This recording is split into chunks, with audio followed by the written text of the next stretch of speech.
Ok, então, gente, sejam bem-vindos a mais uma aula de Geografia. Eu sou o professor Alexandre Donato, desta nossa grande disciplina do cotidiano, e nós vamos aí a mais alguns conteúdos. Vamos dar uma olhada que temos para a aula. É a aula de número 30, não é isso? O objeto de conhecimento: cadeias industriais e inovação no uso dos recursos naturais e matérias-primas. O detalhamento: configuração da produção agropecuária no Brasil e no mundo. O crescimento das cidades e da vida urbana, a informatização da produção agropecuária e a diminuição dos empregos no campo, os avanços e as transformações das indústrias associados ao capital financeiro e internacional. Tudo bem, então? Vamos lá!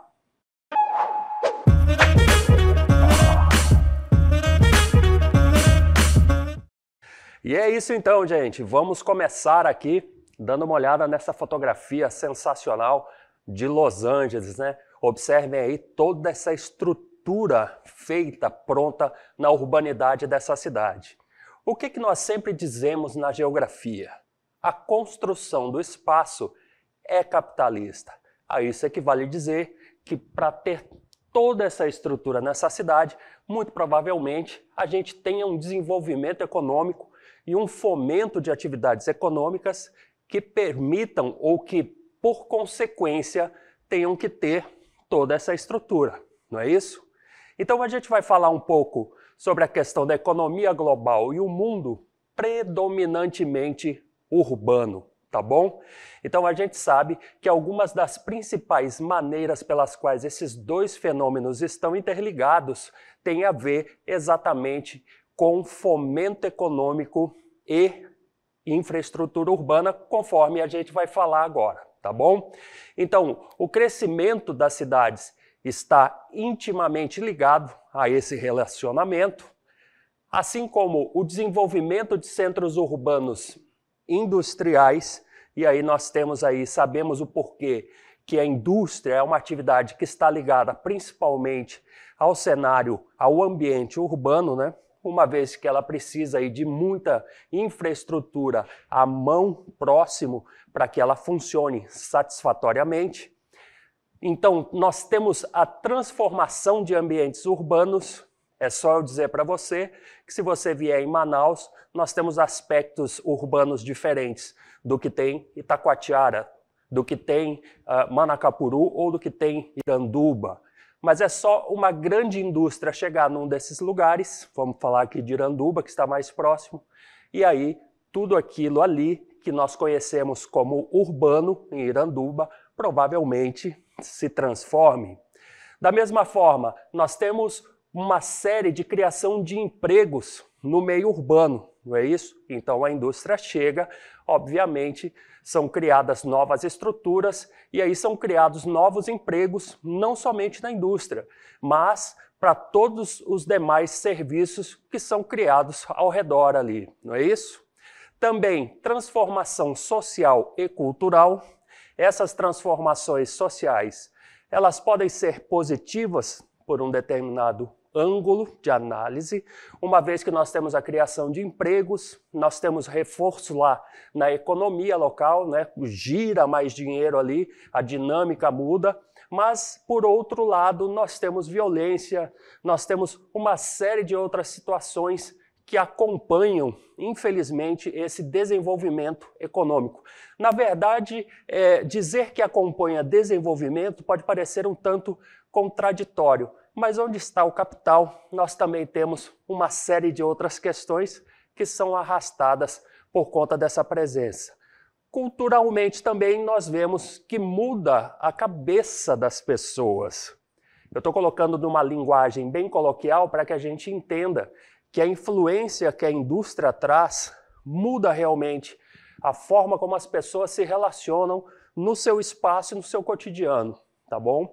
Então as pessoas passam a ter uma certa influência que vem de fora, uma vez que a indústria sempre representa a chegada de algo de longe que vem transformar o cotidiano dos lugares. Enfim, E aí, como eu já adiantei, nós temos lá uma série de desafios urbanos que vão além desses sociais e que também batem na infraestrutura, uma vez que a circulação de caminhões, por exemplo, pela cidade faz com que nós tenhamos uma série de problemas e aí tenhamos que recorrer à renovação da infraestrutura. Nós temos lá lugares que são prejudicados por uma série de outras questões, além dessas da circulação de caminhões, que é só um exemplo para que a gente tenha uma ideia. Tudo bem?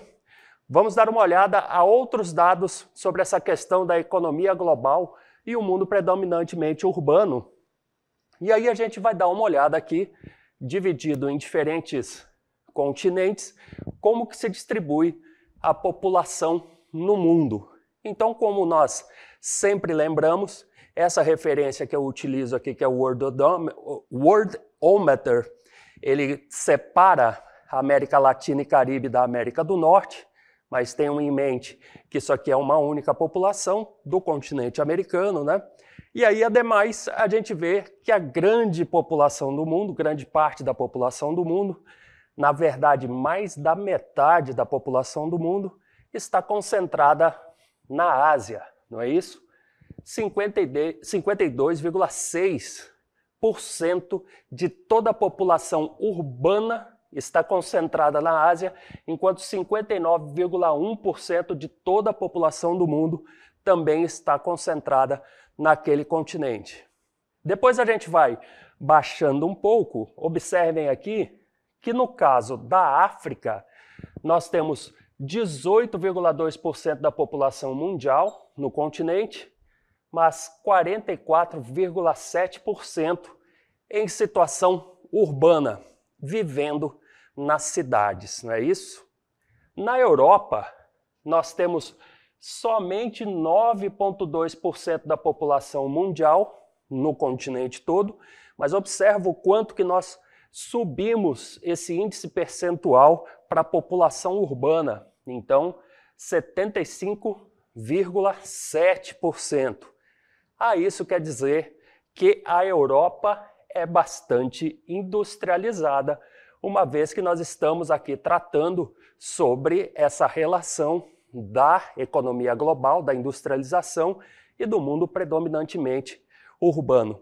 Observem só aqui, gente, que na América do Norte, lá onde está Estados Unidos, lá onde está também o Canadá, não é isso?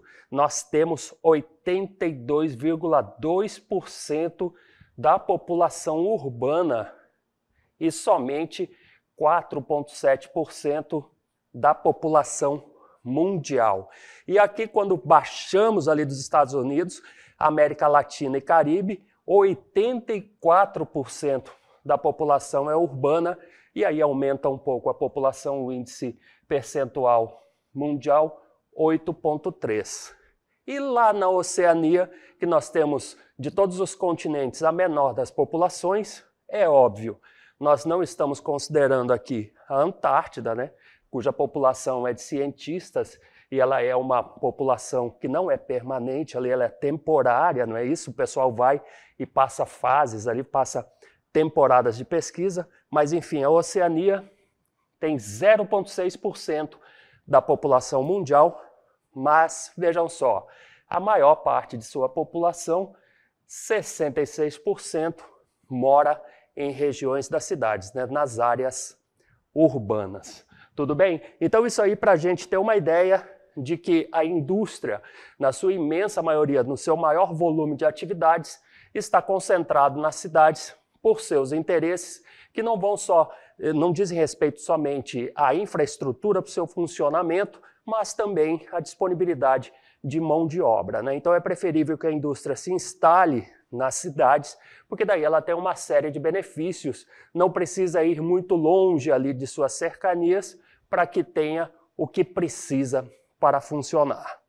Mas vamos adiante aqui, temos outros temas. Vejam só, a respeito do êxodo rural, tá? Vamos falar um pouquinho sobre essa questão da industrialização e o que isso tem a ver com o meio rural. Um dos principais indutores do intenso processo de urbanização foi justamente o êxodo rural. Então o êxodo rural foi a saída de grandes massas de pessoas, né, de trabalhadores do campo em direção às cidades. Essas migrações, né, do campo para a cidade. E essas migrações foram provocadas pelos avanços tecnológicos que marcaram lá as atividades rurais. E aí eu peço que você observe essa fotografia.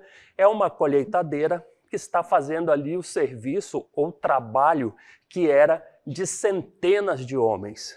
Então, centenas de homens, trabalhadores, foram trocados lá pelos donos dessas grandes áreas rurais de plantação de extensão ali, né? Foram trocados, os trabalhadores foram trocados por essas máquinas. Então eu me recordo, quando eu estava na escola, falando sobre êxodo rural, eu tinha um professor que dizia que o vendedor dessa máquina chegava ali para o dono da fazenda, que tinha 100 trabalhadores, e dizia, veja só, você pode mandar 97, 98 embora, fique somente com 2 que você acha que serão os melhores aqui para operar a máquina colheitadeira, e aí você vai ter economia. Depois que você pagar a máquina, você vai deixar de pagar aí 98 trabalhadores, né? Então, por esse motivo, houve também, foram mandados embora, nesse exemplo que ele dava, 98 daqueles 100 trabalhadores que ele tinha e que foram substituídos pela máquina colheitadeira. Vamos adiante aqui, tem outros aspectos. A mecanização da produção agrícola e forte concentração de terras contribuíram para o aumento do desemprego estrutural no campo. Daqui a pouco a gente vai falar sobre desemprego estrutural e conjuntural, mas vejam só aqui, o que tem a ver com desemprego, essa concentração de terras? Imaginem o seguinte, vamos pensar numa área de 100 campos de futebol, do tamanho de 100 campos de futebol. Imaginem que nessa área nós tenhamos lá 10 donos. Cada dono tem uma área do tamanho de 10 campos de futebol. Tudo bem? Então, cada um desses donos, cada um desses 10 donos, tem as suas equipes de trabalho, tem ali os seus equipamentos, e aí nós temos mais trabalhadores envolvidos. O que acontece é que um desses donos começou a comprar a parte dos outros. Então, de 10 campos de futebol, ele passou a ter 20, depois ter 30, 40, 50, 60, foi tomando conta, foi virando quase tudo uma única propriedade, um único arsenal ali de equipamentos e, obviamente, menos trabalhadores rurais estão trabalhando numa área maior, porque muito provavelmente esse dono de terras que comprou outras terras e fez um grande latifúndio, ele tem um poder capital grande e mecaniza ainda mais a sua produção, ou seja, necessita menos de trabalhadores numa relação percentual ao tamanho da área que ele possui, não é isso? Ademais, muitos trabalhadores do campo se deslocaram para as cidades em busca de melhores condições de vida. Mas lembrem-se só, buscar melhores condições de vida na cidade foi um aspecto cruel para esses trabalhadores, especialmente lá em determinado momento, exatamente na virada ali do estilo de população do campo para a cidade no Brasil. Você já deve ter visto um filme chamado Dois Filhos de Francisco, retrata ali a vida de uma dupla famosa aí do meio sertanejo, onde aconteceu deles saírem, né? Eles foram ali expulsos, né, do campo por falta de emprego, foram para a cidade, tá? Nem toda a história é bonita e dá certo como aquela, tudo bem, gente? Acaba acontecendo que as pessoas que estão no campo, que estavam ali no campo, elas não tinham um preparo de estudos, né, um preparo intelectual para tentar ali emprego nas indústrias, nas cidades, eles acabavam partindo ali para atividades que não eram tão dignas, não é isso? Tiveram que dar um jeito de fazer com que a vida continuasse acontecendo, e aí eles geralmente não tinham dinheiro para comprar uma casa num lugar apropriado, foram parar em áreas impróprias de ocupação, tem uma série de questões aí, então, que foram muito danosas do aspecto social, né, dessa análise para aqueles que saíram em massa ali do campo para habitar as cidades.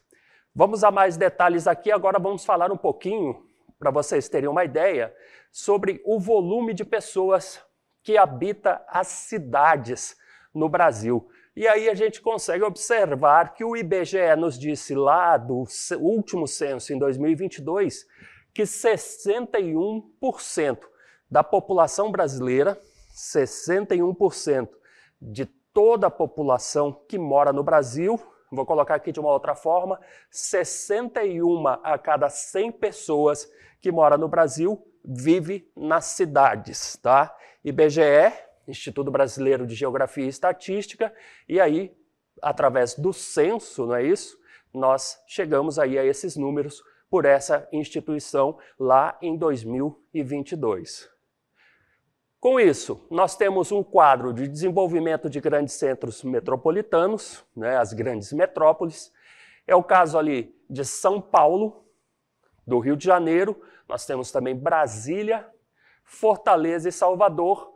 Observem que dessas cidades que aqui estão, 3 delas, que é o caso do Rio de Janeiro, é o caso de Fortaleza e Salvador, estão na costa ali com o Atlântico, né? Estão na beira-mar.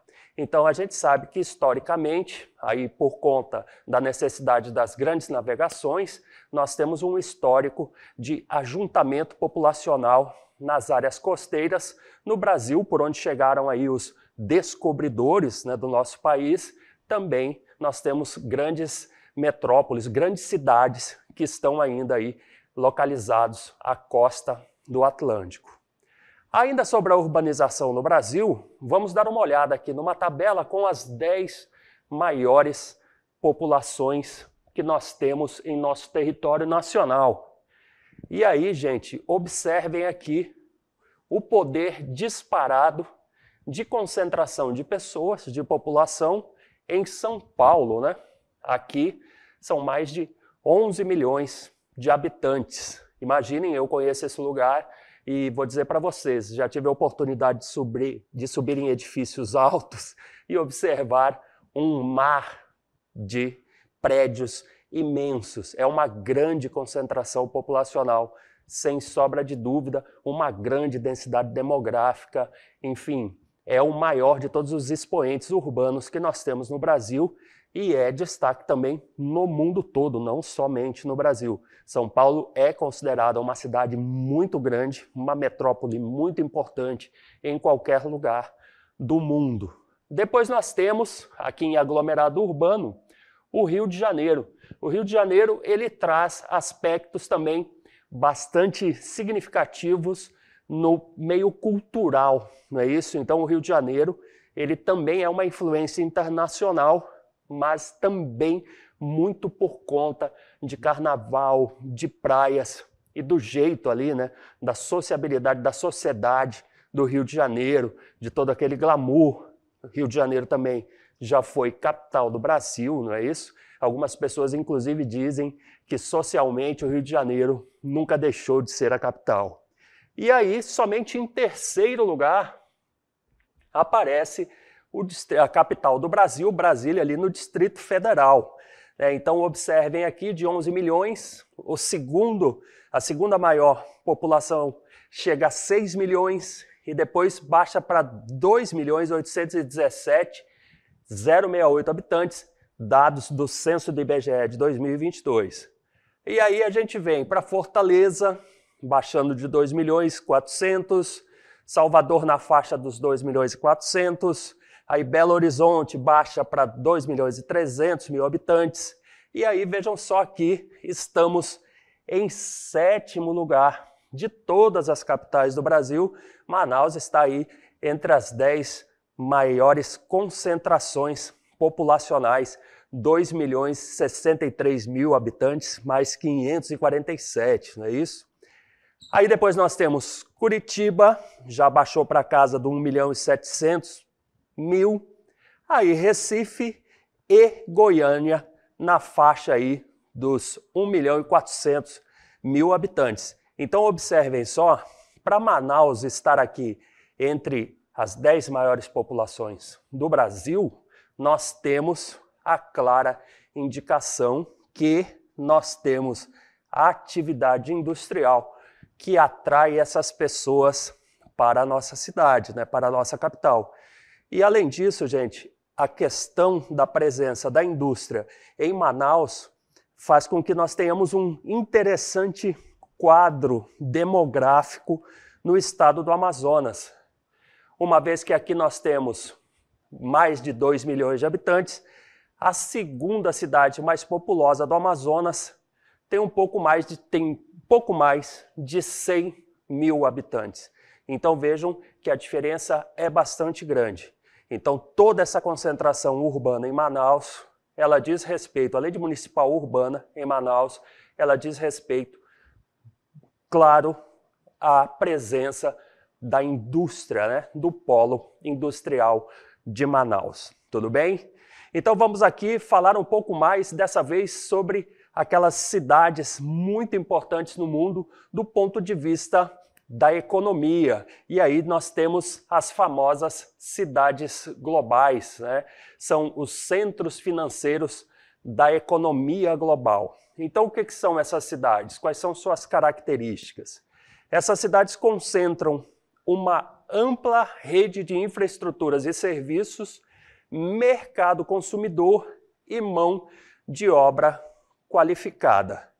Além disso, atraem empresas transnacionais de diversos setores, bem como os fluxos internacionais de capital financeiro da economia global. Então, se a gente for parar para pensar no que eu estava dizendo agora há pouco, que a gente estava comentando sobre o caso de Manaus, esse é um quadro descritivo que vai muito ali, tem muito a ver, né, com a descrição de Manaus. Então, Manaus é um polo industrial, nós temos indústrias aqui de várias origens, de vários lugares do mundo, com suas filiais instaladas aqui no nosso polo industrial, e aí nós temos essa super atração da população para esse lugar, que está em busca de empregos, melhores salários, e não só isso. Se você for fazer uma pesquisa de quantos por cento dos médicos de todo o Amazonas, por CRM, que é aquele Conselho Regional de Medicina, um código que eles utilizam, que os médicos utilizam no carimbo, você vai ver que de todos os CRMs ativos, mais de 90%, ou seja, mais de 9 a cada 10 médicos atuam em Manaus, tá? Então tudo isso tem a ver com os serviços que também se ligam aos lugares onde estão a maior população, porque esta população está procurando melhores empregos, melhores salários, e aí faz mais sentido, do ponto de vista capital, que os serviços se aglomerem ao redor dessa movimentação. Mas vamos adiante aqui, vamos falar um pouquinho sobre São Paulo e Rio de Janeiro, que possuem uma competitividade econômica no cenário internacional.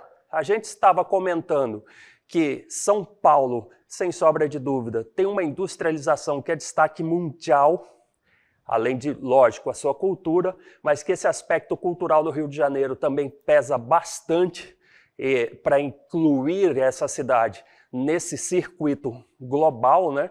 Você já deve ter percebido que quando nós temos as propagandas das grandes etiquetas de roupa, né, mundiais, nós temos lá aquele circuito que inclui o Rio de Janeiro, né? Tem lá Tóquio, Londres, Rio de Janeiro, Nova York, etc. Então, assim, é um lugar badalado, sem sombra de dúvida, no mundo todo. Além do que, nós temos uma interligação ali entre São Paulo e Rio de Janeiro, que é um fluxo contínuo ali de trânsito, né? De transações, de transferência, de ida e volta, de trocas ali, de atividades de todos os gêneros.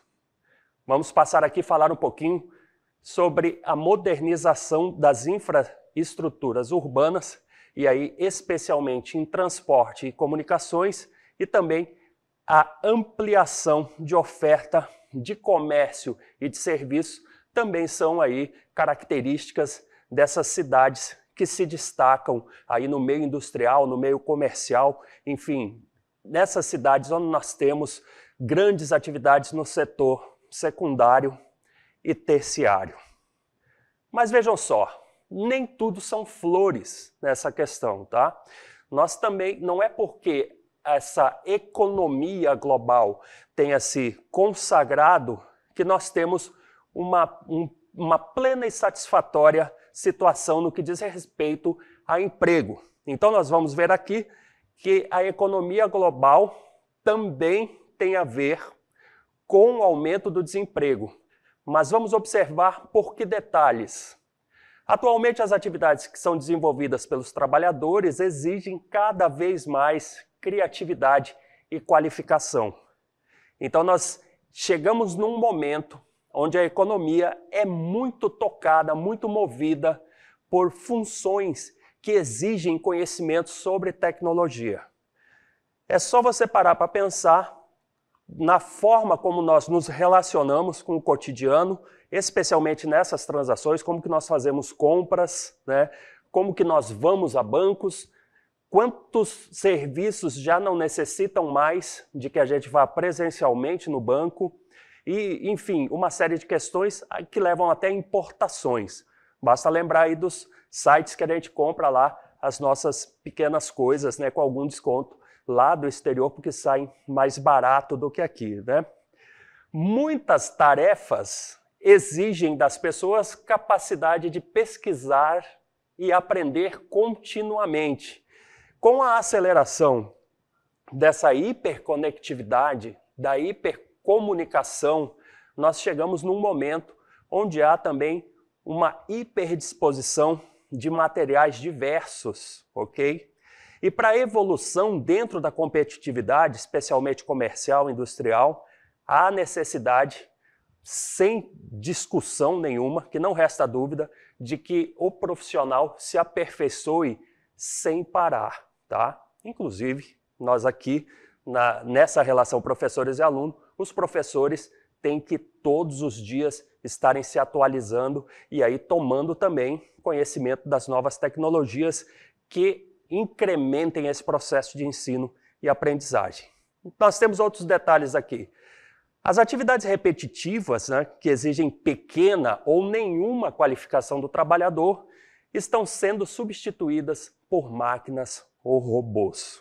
Me lembrei do Charles Chaplin, naquele clipezinho que todo mundo já viu, que ele está ali trabalhando numa linha de montagem, numa fábrica, e de tanto ele fazer movimentos ali, ele acaba repetindo o movimento sem necessariamente estar trabalhando ali, sem precisar estar ali apertando os parafusos, ele ficou ali meio que condicionado a fazer aquele movimento, ok? Vamos seguir um pouquinho mais à frente aqui. Então, os robôs estão substituindo realmente as pessoas que ficavam ali colocando os parafusos ou soldando algumas peças, né? Então, isso está ficando muito comum, isso está ficando muito normal de nós vermos aí robôs simplesmente substituindo essas pessoas, tá ok? Vamos ver aqui. Trabalhadores sem qualificação são os mais prejudicados na agricultura, indústria, comércio e serviços. E o resultado disso é o desemprego. Vejam ali, ó, prejudicados na agricultura. Por que isso, gente? Porque cada vez mais a agricultura está se tornando tecnológica. A gente falou antes que uma máquina colheitadeira substituiu lá 98 dos 100 trabalhadores lá de um senhor, dono de uma fazenda. Agora tem outras questões acontecendo. E aí, quando a gente fala em desemprego, a gente fala sobre dois tipos. E um deles é o conjuntural, tá bom? Então, você já deve ter ouvido falar aquele na atual conjuntura. Então, desemprego conjuntural, provocado por uma situação temporária, queda da produção industrial e agrícola, diminuição das vendas no comércio ou serviço, tá? E aí, nesse desemprego conjuntural, nós temos ali esse problema de acordo com algo que esteja acontecendo e esteja transformando a conjuntura ali do cotidiano, né?